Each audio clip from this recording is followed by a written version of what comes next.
Сәлеметсіңдер ме, құрметті балалар? Бүгінгі сабағымызды бастайық. Ол үшін оқулықтың 102-ші бетін ашып, дайындаламыз. Сабақтың тақырыбы тарихы тамырлас елдер, страны с общей историей. Мақсаты берілген мәтіннің негізгі мазмұнын түсіну және нақты ақпараттарды анықтап, өзіндік ой-пікірін қалыптастыру. Осы сабақтағы біздің міндетіміз жаңа сөздермен және сөз тіркестермен танысу, берілген мәтінді тыңдап, сол мәтін бойынша жұмыс жасау, тест сұрақтарына жауап беру, себеп бағыныңқылы сабақтас құрмалас сөйлемді жұмыс барысында дұрыс қолдана білу. Мәтін алды жұмыс жаңа сөздермен танысу. Дүмпу, айқындау, жәрдемақы, егіз, үшем, төсбелгі, заңдылық, әлеуметтік, саяси. Енді сөз тіркестерімен жұмыс жасаймыз. Оларды есте сақтауға тырысамыз. Посткеңестік елдер, постсоветской страны, адам саны, количество человек, тәуелсіздік алу, приобретение независимости, 6 миллион адам, 6 миллионов человек, Кеңес одағы, Советский Союз, бала санын көбейту, увеличение количества детей, ерекше көңіл бөлу, уделять особое внимание, жақсы нәтижеге жету, достижение хороших результатов, бұл дүмпу, этот взрыв, әлеуметтік саяси жағдай, социально-политическая ситуация. Тарихы тамырлас елдер. Енді мәтін мазмұнымен танысамыз. Посткеңестік елдер бұрынғы КСРО құрамында болған одақтас республикалар. Олардың қатарында Қазақстан, Қырғызстан, Өзбекстан, Тәжікстан, Түркменстан, Әзірбайжан, Армения, Грузия, Эстония, Латвия, Литва, Беларусь, Молдова, Украина және Ресей болған. КСРО кеңестік, советтік, социалистік республикалар одағы, яғни Союз Советских Социалистических Республик. Енді оқылған мәтін бойынша тест сұрақтарына жауап беріңіз. КСРО құрамында болған елді анықтаңыз. Германия, Армения, Венгрия.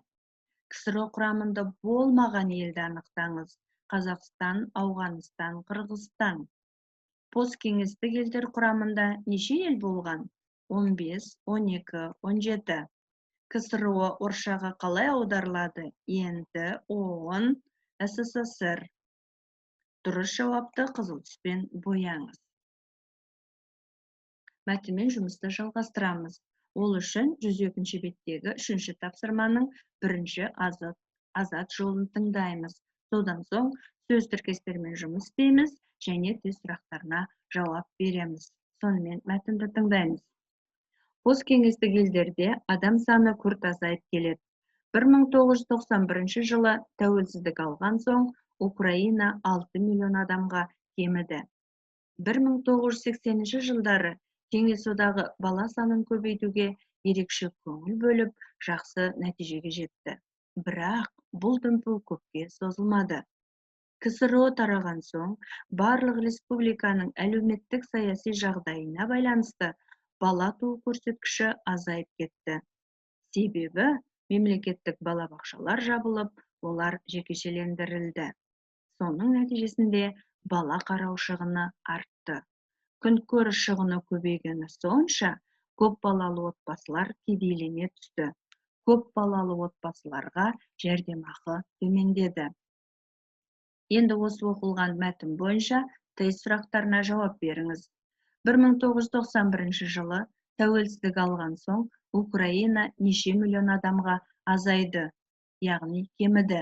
6 миллион, 7 миллион, 5 миллион. Күнкөріс шығыны қандай жағдайға келді?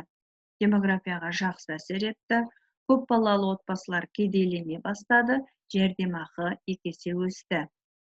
КСРО тараған соң бала туу көрсеткіші неліктен азайды?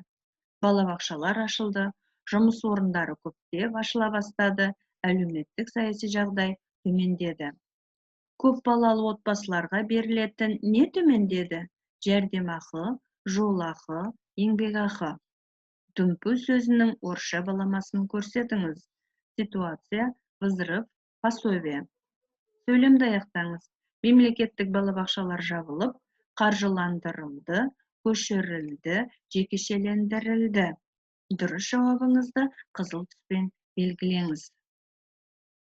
Енді жұмысы. Берілген сөйлемдерді себеп бағыныңқылы сабақтас құрмалас сөйлемге айналдыру керек. Ол үшін 96 беттегі ережені пайдаланыңыз. Украина тәуелсіздік алғаннан кейін 6 миллион адамға азайды. Үлгі. Украина тәуелсіздік алғандықтан адам саны 6 миллионға азайды. Кеңес одағы бала санын көбейтуге ерекше көңіл бөлді, сондықтан бала саны артты. Келесі сөйлем. Бала туу көрсеткіші көбейді, балабақшалар ашыла бастады.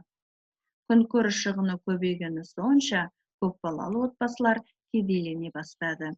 Яғни, осы берілген үш сөйлемді себеп бағыныңқылы сабақтас құрмалас сөйлемге айналдыру керек. Осымен сабағымыз аяқталды. Келесі жүздесіп көріскенше аман сау болыңыздар.